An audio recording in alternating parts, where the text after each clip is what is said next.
Senator Rhiannon. Thank you, Mr President. I've been in the Senate for more than 4 years. I'm grateful to Greens party members for all their support and to the people of New South Wales who voted 1 for the Greens. Their vote has given me the privilege to represent them. I never thought I'd be in Parliament. It is an honour to be here, one of the places where we can struggle to make the world a better place. There have been many highlights. One standout was the success of tertiary education workers and students whose hard work put a stop to the Liberal National Government's university deregulation plans. We won. We beat back a policy that would have made access to education dependent on wealth and privilege. That's a win worth celebrating. Our victory against $100,000 degrees shows why we need Greens in this Parliament. Not just because our votes can help defeat bad legislation. That matters, obviously. But this is only as significant as the campaigns those votes in here represent. The truth is, Australian politics, especially in this Parliament, too often is a game between the major parties. It's about who looks after those who own most of this country. Meanwhile, the players pretend to look after the majority of ordinary people. But I'm not in Canberra to play games.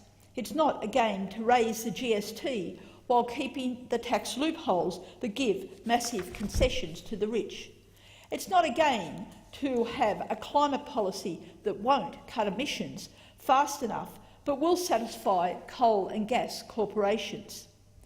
It's not a game to turn back boats of desperate people seeking asylum and interning people indefinitely to show how tough you are on so-called border security. It's not a game when young people can't get a job that isn't permanently casual while supporting calls to cut weekend penalty rates. And it's not a game to have a policy that inflates housing policies and rents so high that most people can't live anywhere near their work, their friends or their family. We in the Greens want a different society, a society where the government solves problems with ordinary people instead of making life harder. A society where progress means people feel more secure, relaxed and comfortable. Next year's federal election will mark 20 years since John Howard deceived the Australian people with his claim that electing him would make us relaxed and comfortable. What a disastrous 20 years it's been for the majority of people in this country. Anxiety has gone through the roof and people feel less supported, less valued and less connected to one another. The situation is the direct result of Liberal, National and Labor governments starting from the question of, is there room in the budget? What they really mean is, how will the CEOs respond? Will we be criticised? And what will the financial journalists report? For the Greens, this puts things the wrong way round.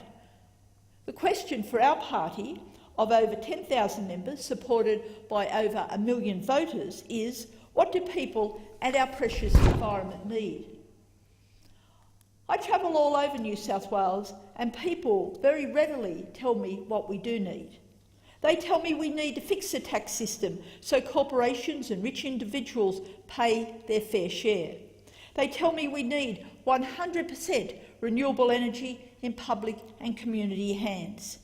They tell me we need guaranteed, permanent, secure and rewarding jobs for everyone who wants one. They tell me we need to increase support for the unemployed and single parents. Even the Business Council supports this one. They tell me we need free, well-funded public education from preschool to TAFE and university. And they tell me we need affordable housing, with a massive injection of money by the federal government to build new homes.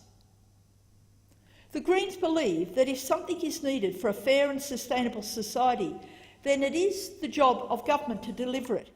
If this means governments need to borrow, then government should run deficits and manage a larger public deficit, a larger public debt. The idea that government budgets are like household budgets where debt is always bad is either deeply economically illiterate or deliberately deceitful. What I've outlined here will probably be criticised as not realistic or not possible in today's economy.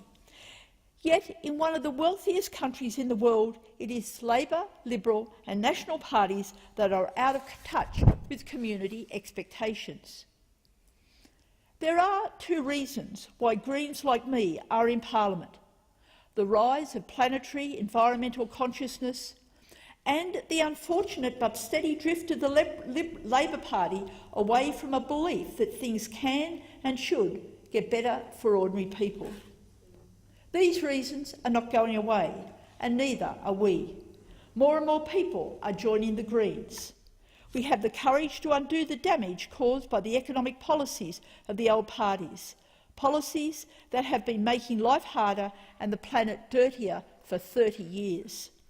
We're the party that has the energy to create a more democratic, sustainable, just and peaceful future.